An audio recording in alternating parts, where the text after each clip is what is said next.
Hey, Dooberteers, welcome back to the show. Today, I'm really excited to be speaking with Randa from SPCA in Florida here with me.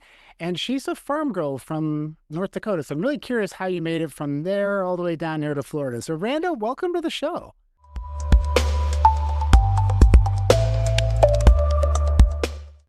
Thank you. Thanks for having me. I'm really excited to have you. So, tell us a little bit about you. Tell us about the organization and, let's go from there. Absolutely. Well, I've been in nonprofit now for about 15 years. Never was a thought ever, corporate USA, trying to make the dollar and blah, blah, blah. And about 15 years ago, I felt the need to make a difference and have an impact. And corporate USA was not doing it. So I started volunteering at an animal shelter, which is here, SPCA Florida, and just got to know the staff and their mission and the executive director, and was offered a position. And, initially it was shocking because the pay range from corporate to nonprofit is drastically different.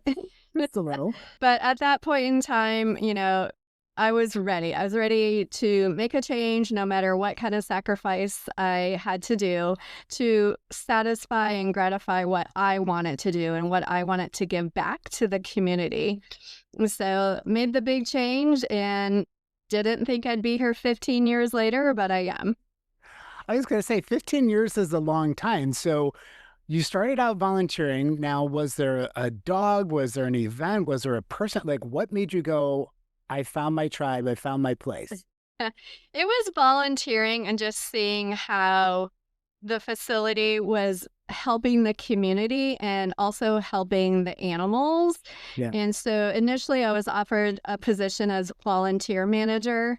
And it was a nice transition from what I used to do to the nonprofit world and just managing people, but yet getting my fingers into the animal world. And then from there, I've just kind of moved up into different positions to where it is now. Nice. So now what's your current role today? Today, I am the Humane Programs and Public Media Director. So if you're in a nonprofit world, you wear 10 hats. It's just not one job. So I oversee about 5 different programs or departments, such as the foster department I oversee. So I have a supervisor and people in there to run it. Same with the volunteer program. I oversee it, but I do have someone that runs that for me or for the organization. And then also we have transport program that I run. So here in the South, we have an overabundance of animals and still educating the community about spay and neuter. So I have partners across the U.S. I have contracts with, and we fly animals to other shelters so we can help more animals here in Polk County. And then we have it's kind of a backyard cat program. It's a spay-neuter program for a rescue here in Polk County just to help with the overpopulation program. So it's a spay-neuter program for them that I help out. And then community outreach. Helping the community with if they need services, if they need food for their animals. I have someone that runs that as well, but that's one of the programs I'm over. And then all the TV and radio and live segments and, all that's kind of thrown into. Hey, I feel honored that you came on my podcast, right? You're on TV and radio, and yet you still came on mine. So thank you for Right. So tell us a little bit more about SPCA Florida. I mean, for those people that are watching, listening, I mean, you guys are located, east of Tampa Bay down here in Florida. But, tell us about the organization. What does the intake look like? What's the community like? Absolutely. So we're based in Lakeland, which is right in the middle of Tampa and Orlando on I-4. We've been here 47 years. So our founder is here every single day almost still. She has such a passion for the organization. We deal with strictly dogs and cats, but she saw the need 47 years ago of the overpopulation and the homelessness of animals. So her and three friends decided to start it up in their home and basically worked out of their vehicles Wow. at a grocery store for about 10 years before our first building was built. So we adopt out around 4,000 animals a year. And we do have a public hospital attached to us as well that is low cost, so it serves the community. And anyone can bring their cat or dog here for either spay, neuter, dentals. We do specialty surgeries as well, such as FHOs or amputations. So between the adoption center and the public hospital, we're able to help the community in one way or another. Wow, that's a lot of programs that you guys have done. I mean, it started out small, like you said, out of the back of out of a house, out of a truck, or out of a Yeah. car, and it's really expanded to the point where, I mean, you adopt out 4,000 animals, but I'm guessing you touch way more animals every year just through your programs. Absolutely. So we have a food assistant program here, and it's to help feed people's pets. Trust me, we get enough animals through our doors. We don't need yours. Yeah. So if all you need is help with food, and if they qualify, being on some type of assistance like disability, Social Security, SNAP, something like that. Hmm. And we will help get them spayed and neutered for them through our hospital because if you already are struggling with what you have, we're not going to allow them to have more babies and struggle more. But every month, they're allowed to come and get a portion of cat or dog food for free, and we'll help feed their animals to keep them in their home. That program alone, we feed about 50,000 pounds of food a Wow. year. So that kind of tells you the drasticness of one, the need in the community, but also how many people have animals that they're not able to 100% care for. So if it means food in their mouths and you can keep them in the home, we'll do that for you. Yeah, that's so important, as you know, right? Is shelter prevention. Keep the animals out of the shelter, either in a foster home or in their home where they are, right? Yeah. Because that's one of the reasons that people unfortunately have to surrender their animals is housing, food, medical. So it's amazing that you guys are providing all sorts of options for the community. Yeah, a lot of we're strictly a nonprofit, so we operate on donations, donors, grants. Grants are phenomenal if we can get them. And so a lot of people they see all those commercials on TV for the ASPCA and they're like, "Oh, you get all that money from the commercials." And honestly, we don't. Nope. We are not connected to them. They are in New York City and they get 100% of the money from those commercials. So we have to raise all the money that we need here for our programs and also just for the shelter animals also. Yeah. No, that's a really important distinction. People wrongly assume that SPCA means that you get money from the ASPCA or Humane Society means now it's Humane World for Animals, but formerly the Humane Yeah, Society of the US. People assume that they're trickling the money down. And like you said, it's not. Everything is, it would be nice. yeah, it would be nice, right? But everything's kind of independently owned and operated, Yep, if you will. I mean, that's what I've tried to describe for people is it's not like a franchise. It correct. really is independent, but the names are what people are most familiar with. Correct. So Randa, tell us what is the community like in Lakeland and in Polk County? So Polk County is a very rural county and it's a big county. I think it's the second or third largest county. So there's a lot of space. There's a lot of still animals out there reproducing just because of the lack of education or ability to reach these people or the resources near them to help them out. So our reach is through social media mostly as everyone, but also other avenues. But to get to these people and help them out with their situations so it doesn't get to the point of when they make the phone call, then they're like, I think I have 30 cats. In reality, they have 60 cats. Oh, And they mean well, but it just gets out of control because they don't have the financial means for spay and neuter. So it just kind of, escalates into a situation. So we really have created some programs for people like this. We call, like, one of them is called Mom's Last Litter. We started it about 3 years ago and it exploded. So that definitely told us the need is out there for this. So what the program is if you have an oopsie litter or you just can't afford to spay and neuter, we bring mom and dad. If you don't know who dad is, bring a dad. just find one, right? Just bring a dad.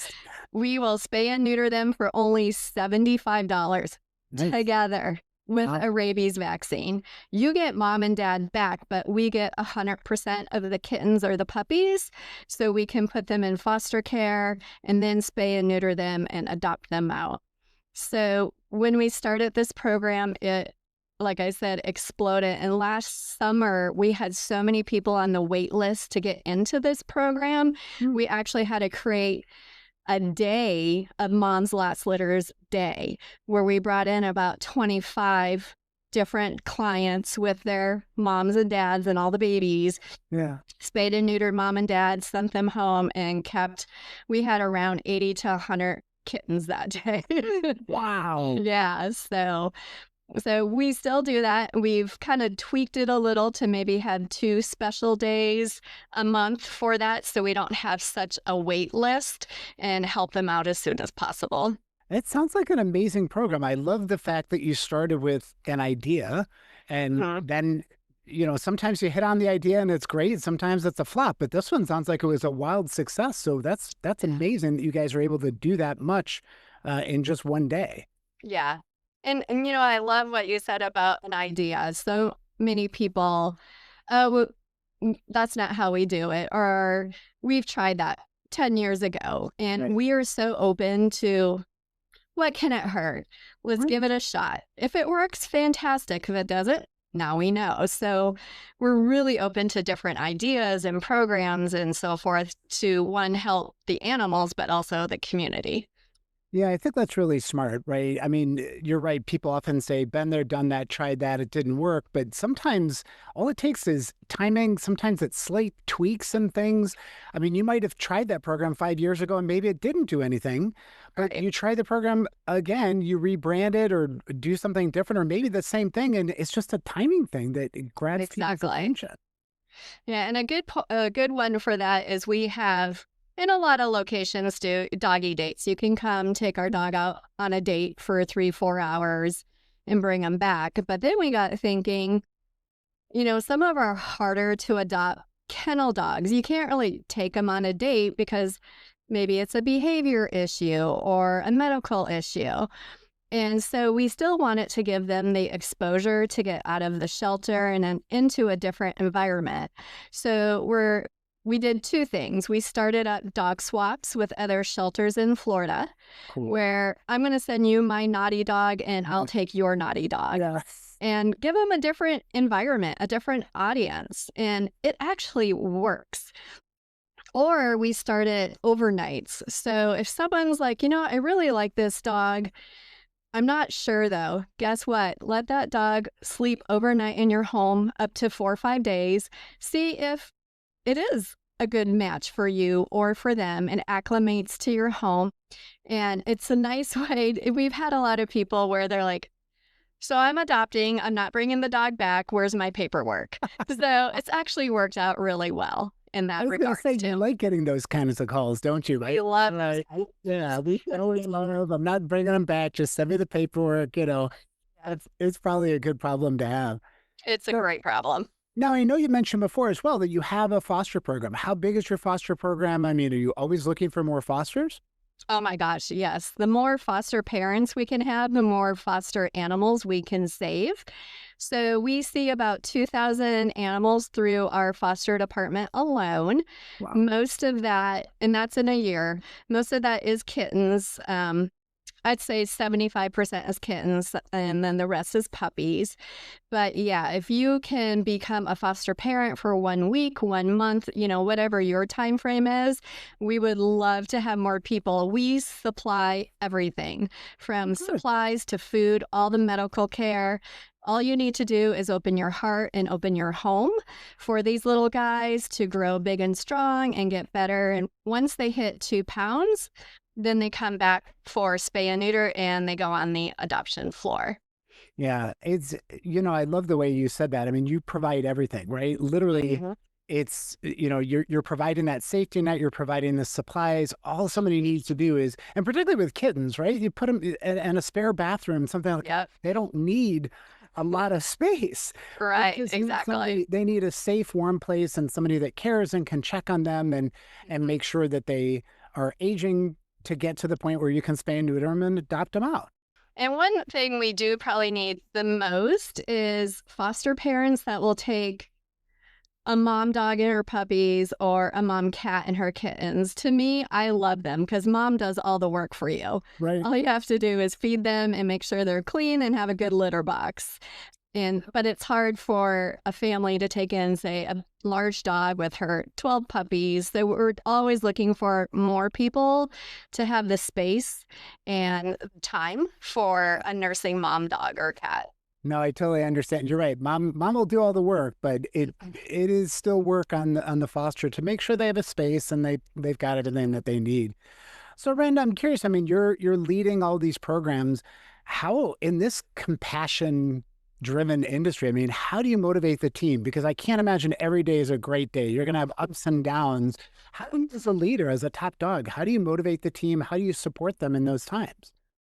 I have to say, my team, mostly girls, so I'm going to say girls, they get the bad days, but when you get those big wins, it makes up for them. We're all very well aware and have been in the industry for quite some time where we understand death is always going to happen. You're going to try your hardest. And I have to say here, our shelter has their own shelter vet. Okay. So our public hospital has 5 vets of their own that looks at public animals. We have our own shelter vet just for the shelter animals and foster animals. So the things they can do to try and save these little kids is absolutely amazing. And so it's those wins that we get where we never thought that, you know, 0.6-ounce kitten with an IV catheter in it, in an incubator with an oxygenator on it would survive, and to see it finally eat on its own. So it's those wins we take to make us realize why we do what we do. And we're here fighting for them because if we weren't, they wouldn't survive, period. At least they have a chance. So we take it one day at a time. That's all we can do. And we see the difference we do make in the animals that come through our doors. No, I'm curious. I mean, you had a career, as you said, 15 years ago, right, in the corporate world. What Yeah. lessons in leadership did you bring from the corporate world that you've been able to apply to this? Good point. Very good point. Managing people, to me, that's always the hardest. I'd rather deal with animals any day. Of course, you all would, I Manage think. people. But it's being in corporate USA and dealing with, we'll say, top dog clients or clients of severe wealth that, you need to understand, one, how to speak to them and how to interact with situations that aren't going the way they plan.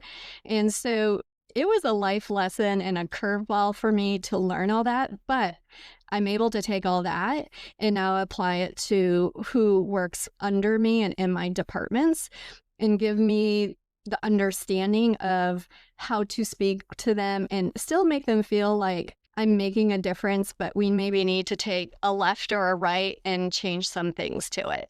Yeah, there's always opportunities for improvement, right? I mean, no matter what we do, you tweak programs, you tweak your philosophy, you tweak the responsibilities, right? Just Yeah. because things are changing. I mean, 5 years animal welfare 5 years ago, 10 years ago, 15 years ago when you started, it's got to be very different than it Oh, than it is today. oh my gosh. Especially just things here on property. When I started, A cat that was FIV positive or FELUC positive was euthanized. Now we adopt them all out. Yeah. It's just about educating the people about what that is. Or heartworms, back then you didn't treat it. Now we treat it. And if you adopt a dog from us that is heartworm positive, our hospital next door, if you go there, they treat it for free. So it's a nice incentive, and it's also a lot of education. And so, like our backyard cat program, if you bring a cat in a trap, spay, neuter, ear tip, and vaccinate. And here in Polk County, if you feed an animal for 4 days, it's technically your animal. And so you can bring, we don't care, any cat in a trap. And for only $65, we'll spay, neuter it, and do all of that. Back then, the price was in the hundreds. And so no one wanted to do that. But we've gotten donors or grants to supplement the pricing on it now. Oh, that's amazing. I mean, I'm glad to hear that because, as you know, TNR is such a big thing. I mean, we have to stop these animals from continuing to reproduce. Otherwise, we're just, we're bailing things out and it's just going to keep coming back in. So I like that focus. And like you said, focusing on the community and saying, listen, we're here for you. We are a resource. Yeah. We'll help you in any way that we can. Yeah. If we can help you, we surely will. Yeah. I love that. So Randa, I want to wrap things up with our lightning round. So simple questions that we can learn a little bit more about you and your style and your preferences. So you ready? Sure. Let's All go right. for it. I'm a little scared now. Hold on. I know, right? Intimidating questions. Puppy breath or kitten purrs? Which is your favorite? Kitten. Oh, the kitten purrs. I love it. Are you an early bird or a night owl? Night owl. Okay. If you had to describe your team in one word, what would it be? Compassion. Ooh, I like that. Good one. The one item at your shelter that you can never have enough of? Money. That's a good, We need money to operate. I love it.